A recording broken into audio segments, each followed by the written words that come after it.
Hello, and welcome to a new episode of Funnelocity, the B2B podcast that aims to bring you honest talk around real strategies that can help you build a high-performance sales and marketing funnel. I'm Enrico, president of MarketOne, and your host. For today's episode, we're getting to grips with a challenge that has affected businesses everywhere around the world over this past year. And as usual, we're looking at it through a B2B lens.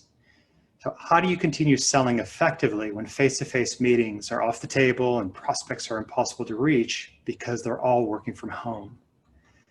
To look into this topic in more detail and hopefully provide our listeners with some insights on how our own sales development teams have been addressing it, I'm delighted to welcome Brad Fijac and Theo Tsiavis from the MarketOne office in sunny Australia. So Brad, with 20 years of demand gen and IT sector experience, has been working at MarketOne for 12 years, starting off in London, where he managed largely European-focused projects before relocating to Melbourne to lead the teams in driving successful engagements across the APAC region. Brad is now regional VP and is working with a number of our key clients to maximize results in APAC. Welcome to the podcast, Brad. Great, thanks for having me, Enrico. Excited to have a chat. And Theo, also based in Melbourne, leads our regional strategy and consulting team with extensive experience in sales and marketing, both client side and with MarketOne. Theo works across our client base to design integrated programs with a heavy focus on IBM that help our clients hit their pipeline targets. Welcome to Funnelocity, Theo. Thanks, Enrico. Great to be here. Right, guys. So let's start with the obvious question. What new challenges has this pandemic brought about? Brad, let's start with you. Yeah, thanks, Enrico. And I think it's no secret, obviously, that there's been a significant impact across the globe due to COVID. APAC region has certainly not been immune to the global impact in the pandemic. And obviously, it's brought about its own set of unique challenges, similar to Europe, with a lot of language complexities and different marketing tactics in different regions. And I think initially, as I said, across the globe, there was an initial panic where marketers certainly found what is the tactic, what is the strategy, how do we re-engage, how do we reassess our programs moving forward.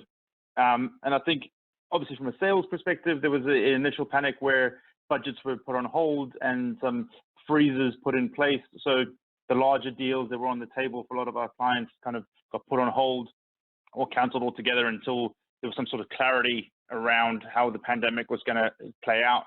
I think from a marketing perspective, the most obvious one was trade shows and face events, which are the staple of most of the marketing tactics that are deployed across our clients across the globe or across the region as a lead generating engine as such. Obviously had to come to a grinding to a halt and has become more of a virtual presence. So there was a big scramble to figure that out and how do they move forward with that. And of course, some of these were done pretty well as some of our clients transitioned to the virtual world pretty well. Some of them were pretty awkward, to be honest, and didn't quite hit the nail on the head, as it were, and didn't quite strike a chord with some of the customer base. So there was a short, sharp learning curve around this. And I think it's really changed up how our marketers in the region are looking at how do they address and target their audiences moving forward. Yeah, definitely. I might just add to that I think as an agency working with clients in the region, we're definitely feeling sort of marketing pain points today. What we're seeing almost universally across our client base is that MQLs are no longer the metric to hit for marketers. What I mean by this is if you look at a pre-pandemic, pre-COVID world, impressions, clicks, form fills were all fantastic and they were kind of seen as a win for marketing to generate that engagement with target accounts. But what we're seeing now is that marketers are being held for hard pipeline targets. And it's no longer just attributed pipeline or sort of marketing contributed pipeline. It's actual closed won deals. So when we're having conversations in the region, it's how do I get quality leads? How do I get leads that are going to turn into opportunities for my sales team and then close into won deals, considering the current environment? we're kind of at the stage where we've had to accept face-to-face meetings aren't coming back anytime soon, or in a limited quantity. The trade shows, as Brad mentioned, are gone. Tele conversations are harder than ever because everyone is working from home. So, with all of our clients in the region now, we're working to navigate this landscape, this environment, to maximize the opportunities that they do have with their marketing programs. So you both laid out really well what the challenges are faced by B2B marketers, certainly not just in your region, but globally. Brad, I guess where did you guys focus initially? In what areas? Yeah, so I think initially the first portion, the first kind of step we took was a lot of our clients is ensuring that they have accurate data to be able to make sure they can still engage with their market audience. I think a big part of this is companies quickly realize that actually, yes, we have known contacts, but actually we don't have all their relevant contact information. So as Theo alluded to, reaching out to prospects and from a cold calling perspective, if you don't have their mobile phone number because they're no longer in the office, became a very, very challenging exercise. And if you don't have their marketing opt-in to try and drive digital engagement, again, it becomes a very difficult a process. So a lot of the initial phase, we really worked with a lot of clients in figuring out how can we help them create and build an accurate database. Any marketing activity without obviously a good database is hard to execute. And more than ever, data is king in being able to obviously reach out to your prospects and your contacts. Again, it was very hard to execute, and prospects obviously were suddenly no longer reachable through the traditional methods. So we definitely saw email engagement rates coming up with the prospects who were opted in, but if we didn't have opt-ins, prospects were out of reach, and that dried up the funnel. So it obviously had a widespread impact on the marketing activities across the region, but also definitely had an increase on sales metrics as well. Yeah, absolutely. And I mean, to make things worse and sort of compounding the issue is the fact that, without the difficulty of engaging the audience, the difficulty of connecting with the right stakeholders, is the massive uncertainty in the market due to the pandemic. So what we were seeing kind of across the board in terms of the campaigns that we're running is that the band criteria has fundamentally changed. The decision-making process within organizations has changed. So if you think about what happened initially when the pandemic hit, budgets were frozen, timelines were basically put on hold indefinitely, while organizations tried to figure out where this is going, where the globe is going with the pandemic, and what business is going to start to look like again. So the looking at, driving engagement, getting contacts into the funnel is one challenge, but then the whole band criteria has changed. So the mandate for band from sales has needed to change with it. So if you think about the traditional model, there needs to be a secured approved budget, needs to be the right stakeholder with the authority to make a purchase decision. There has to be a business need or pain point they're trying to address, and has to be a secured in timeline. Typically from our customer base, it's that sort of 3 to 6 month window that they're looking for, where that's what sales accepts. So we've gotten to the point where we're working with marketers and we're working with sales to help navigate this new environment. So the decision-making process is now far longer. So 3-month leads are much harder to get. The contributors and the buying groups and the buying behaviors within those accounts. So the approval process is more complex. More people need to be involved. So if you're thinking from an ABM or tier 1 targeted account perspective, it's much more challenging. And so this impacts how we go to market across the board, from nurture plays to telemarketing to digital engagement. Right. So I guess in summary, we can say that there's a need to rethink data strategy and the mandate. And I guess, Brad, are you seeing any other trends out there? Yeah, I think there's definitely been, in the wave of the pandemic, there's been a few research papers that have come out and published on several different topics. I can refer directly to, there's a paper that came out from the Australian Marketing Institute recently called Orchestrated, which called out the fact that 67% of the marketers who actually responded to the paper, to the research, felt that the pandemic was directly relating to them missing their goals for 2020. And this was, again, highlighted the top 3 areas that the marketers in the ANZ region felt that still needed to be addressed in the current state, which was towards the end of 2020, where there was still uncertainty in the region, and now moving into 2021, which was around how do we grow and measure our brand awareness and health? How do we generate and nurture more leads? And then lastly is how do we deal with the lasting impact of COVID? So there's still a lot of anxiety, it seems, in the marketplace right now, where the marketers aren't sure just yet on what's the best step forward for their marketing tactics.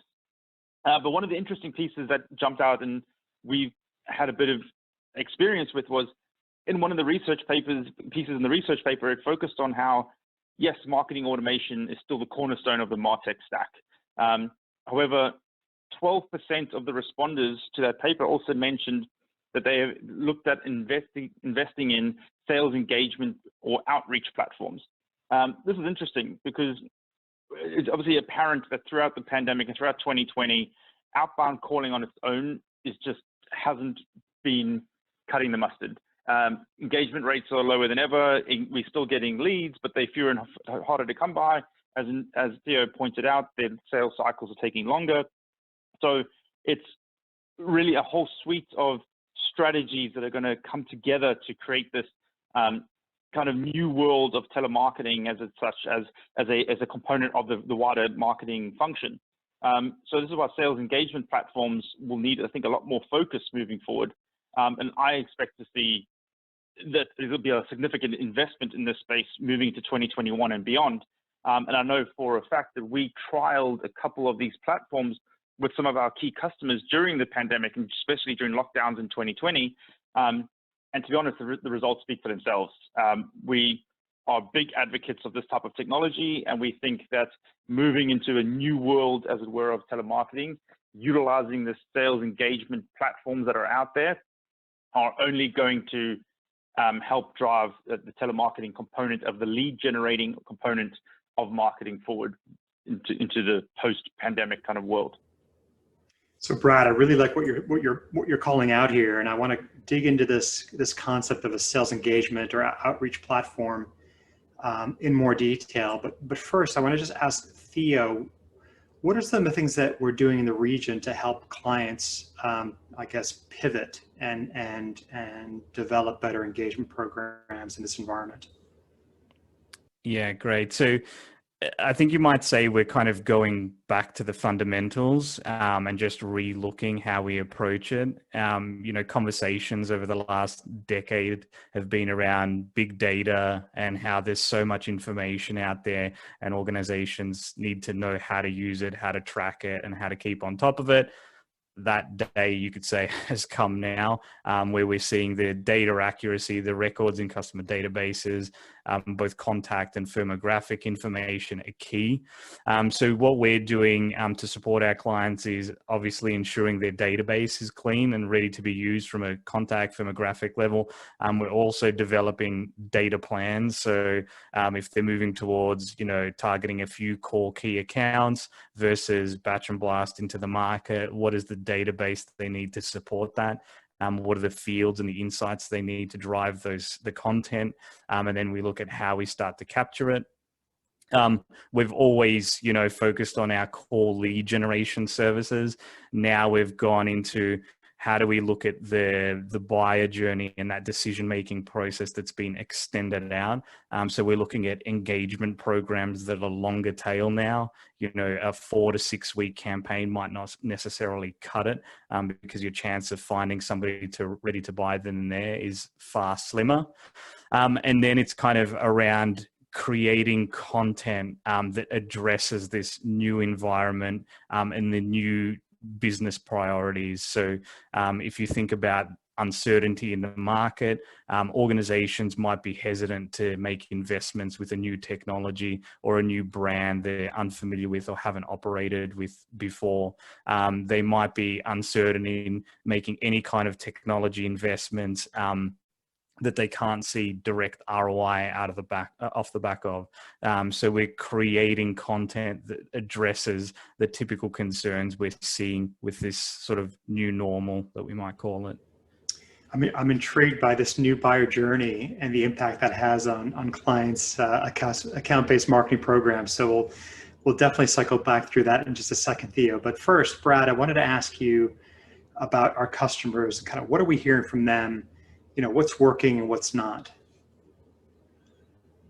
Yeah, great question. And I think, as I mentioned at the start, like there was an initial panic from some of our customers who realized that the sales teams were all of a sudden having to quickly backfill pipeline, and their pipelines were drying up because all of the leads that they were banking on coming through from their trade shows and events, etc., just were not going to be there. And this caused, obviously, the organizations to restructure, to refocus priorities, obviously to add stricter targets to what they were looking for. And the panic also caused by the need to backfill pre-COVID pipeline and align to the kind of short-term full band leads that they were still trying to capture, which we know were harder than ever to find. Marketers obviously were expected to look for the quickest way to fill this gap in the market, in their marketing funnel. And this primarily revolves around tactics like purchasing data lists or content syndication, and with a heavy emphasis on the cold calling or the prospecting, teleprospecting in approach, anything where they could reach as many contacts as possible and try and drive as much engagement as possible when they don't necessarily have a suitable marketable database to use, so capturing new data.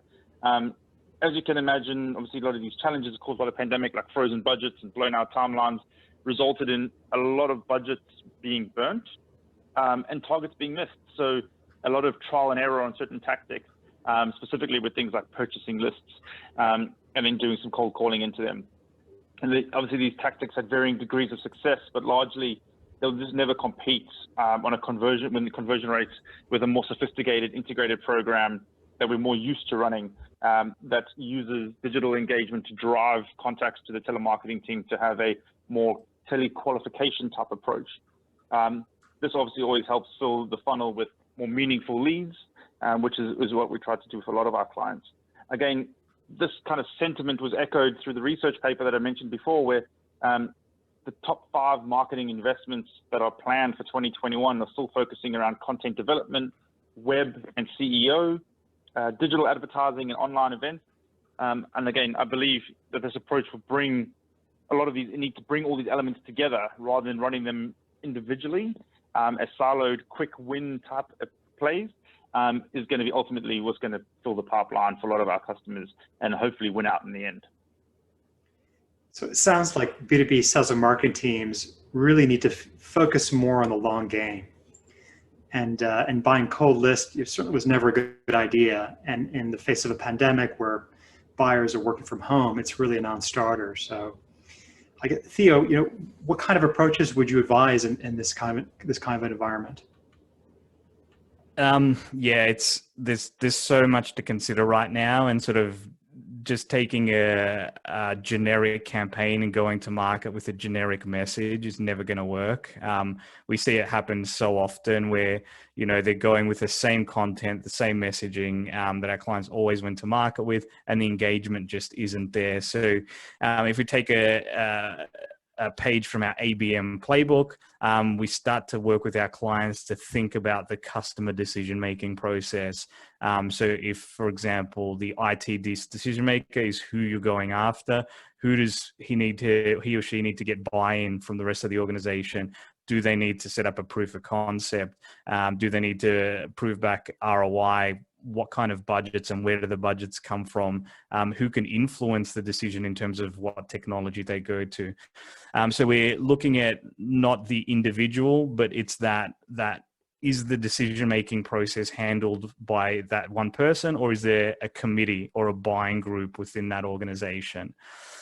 So where we start off is look at your audience. Who is it you need to communicate to, aside from who you want to communicate to? So if it is a buying group in the target account, what's the makeup of it? if you're targeting a set of tier one organizations, you should start to understand what their organization structure looks like and who you need to be speaking to, who influences the buying decision, who approves the budget, who's going to be in charge with implementing your solution, and engaging them all.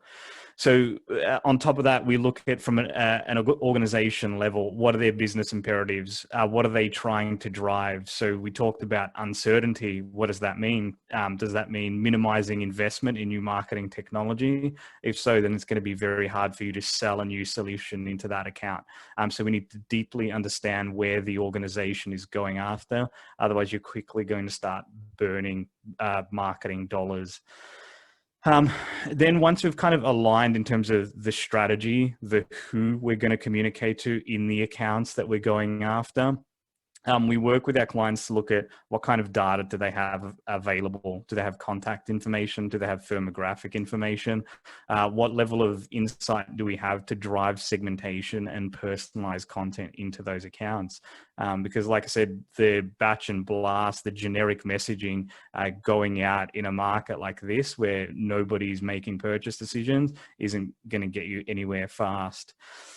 We also start to look at what kind of campaigns do our clients have in market today? How can we leverage those to amplify the plays we're trying to drive to connect with sales, to connect with the right stakeholders in those organizations?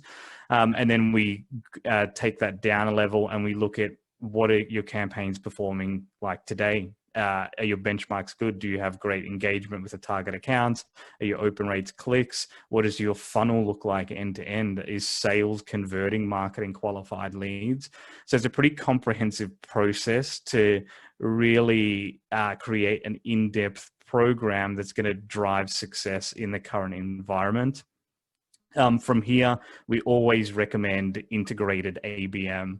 It's very difficult to rely on one or two channels to drive all of your results. Very often we're working with clients who just want to do telemarketing programs, specifically cold calling. As you can imagine, they're super challenging right now. So we're looking at how do we engage the contacts that we now understand because we've mapped it out through as many channels as possible to bring them into our ecosystem so we can sell whatever solution we're trying to pitch to them.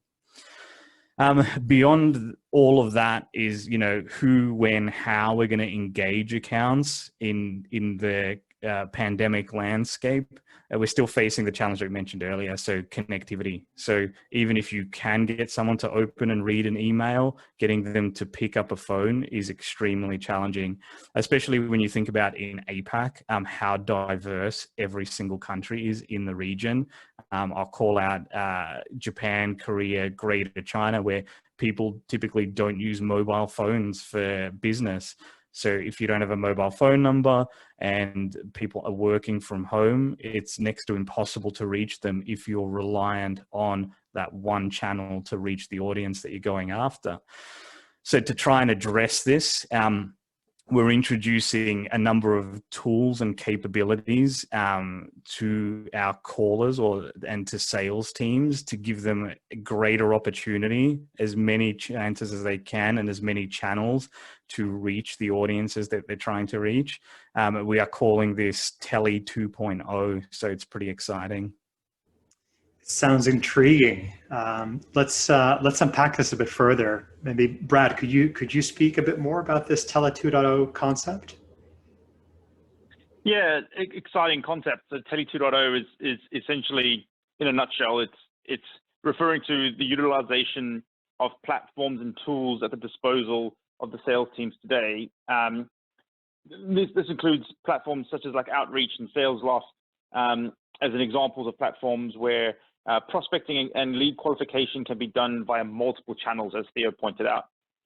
These could obviously still include the traditional telemarketing, calling, outbound calling, but it should include items like email and LinkedIn InMail, and include sophisticated chat and chat bots for proactive and reactive chat to engage prospects when they're, as Theo said, in flight on the website and engaging straight away.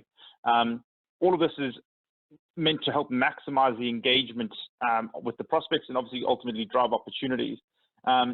the ability to create qualified leads is much higher through this channel because we have multiple channels, multiple tactics for reaching out to the same prospect rather than just relying on one channel, as Theo pointed out.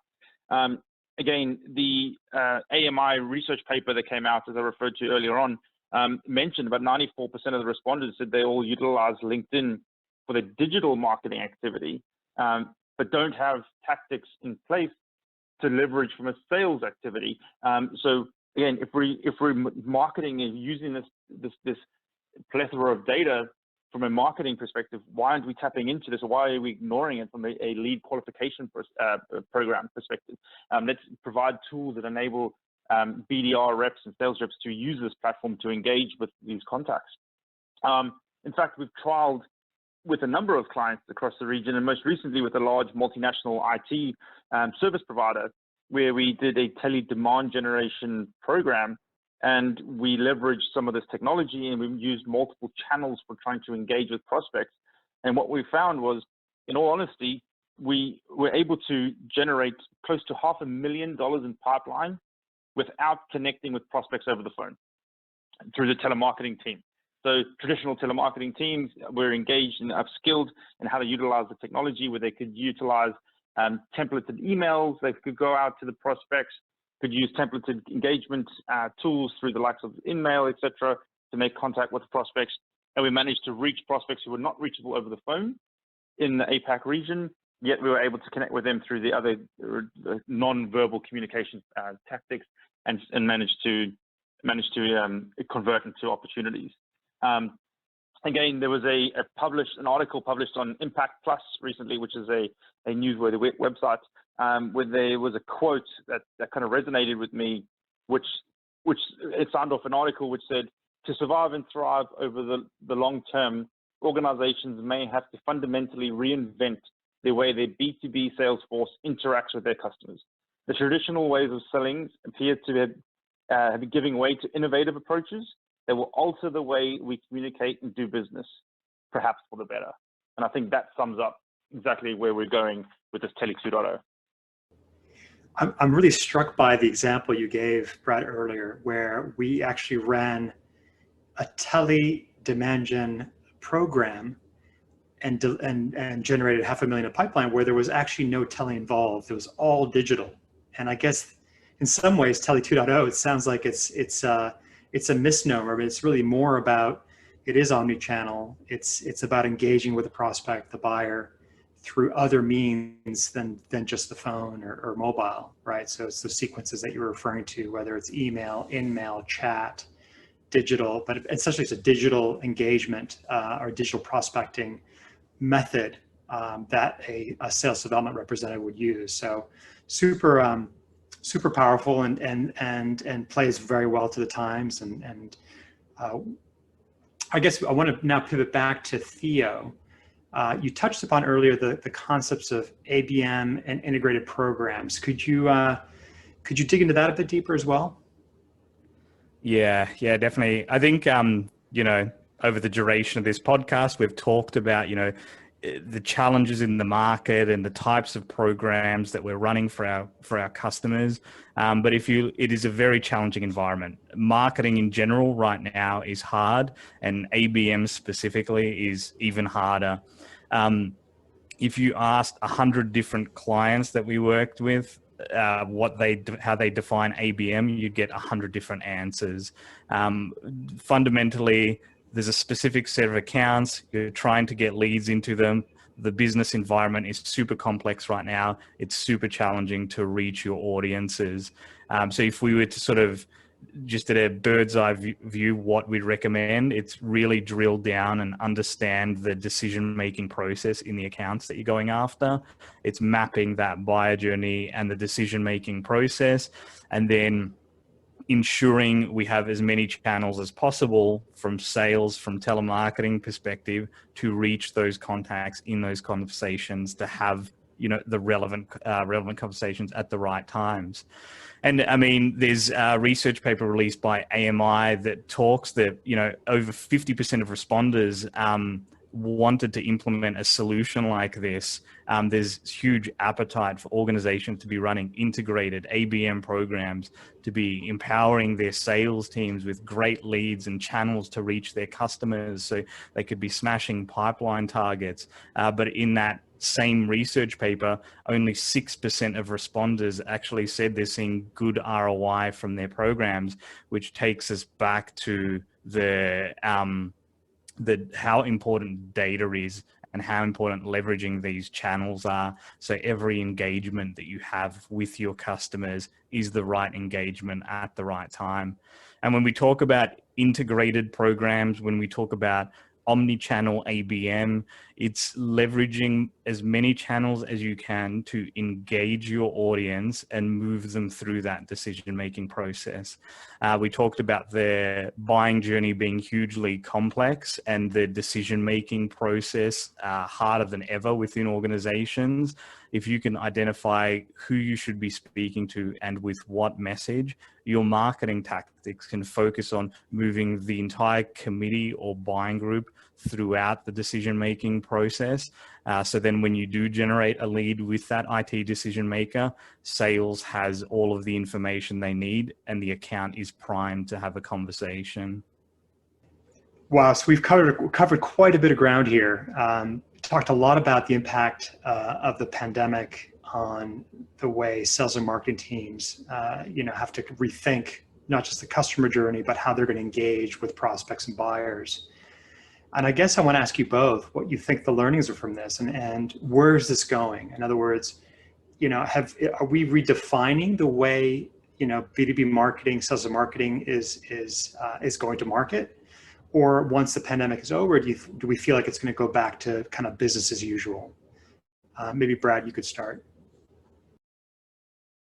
Yeah, it's a great question. I think, like myself, a lot of the business leaders in the region are still looking for ways to add more flexible working arrangements, right, for their teams. Most of us had to very quickly figure out how to enable our teams to work from home and ensure limited loss of productivity, etc. And I think through that, we will continue with those types of styles of programs. However, from a marketing specifically, I think, in my honest view, I think the traditional form of outbound tele-qualification style programs that we used to run in 2019 and previous and pre-COVID is probably going to make way for the more Tele 2.0 style projects, where there's going to be multi-channel style tactics for engaging with prospects, and which means the agency-based BDR will need to change shape slightly as well from the traditional telemarketing style programs as well. I think there's always going to be a need to supplement, obviously, sales activity with other demand gen tactics. And whilst tele-qualification is still an expensive form of marketing, it's still the best way to gather intel and move prospects down the funnel quickly. So I don't think it's going to go away. I just think how we approach it is going to fundamentally change beyond, and it will stay changed and continue to evolve moving to the post-pandemic world.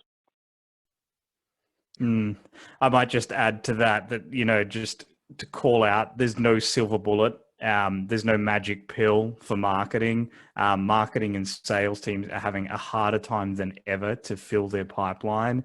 The pressure is on for both sides of the party to deliver quality and to deliver conversions. Organizations need to start thinking about that complex change decision-making process. Sales needs to start to look at engaging longer tail leads, and marketing needs to start to build out programs over the longer period of time, specifically nurture capability. And then obviously, as we've reiterated a number of times, we need to give sales as many opportunities as we can to speak to their prospects. In listening to you both summarize, I guess, the learnings, the words of Winston Churchill come to mind, which is, never waste a good crisis. And for many, it seems that this pandemic has forced us to rethink our approach to sales development. I guess the good news is that we seem to have found a new way that is actually better and more effective for all parties, whether that be the brands that are trying to engage with their buyers or the buyers themselves. So many thanks, Brad and Theo, for really insightful discussion. Great. happy to be here. Yep, thanks for having us. Been good.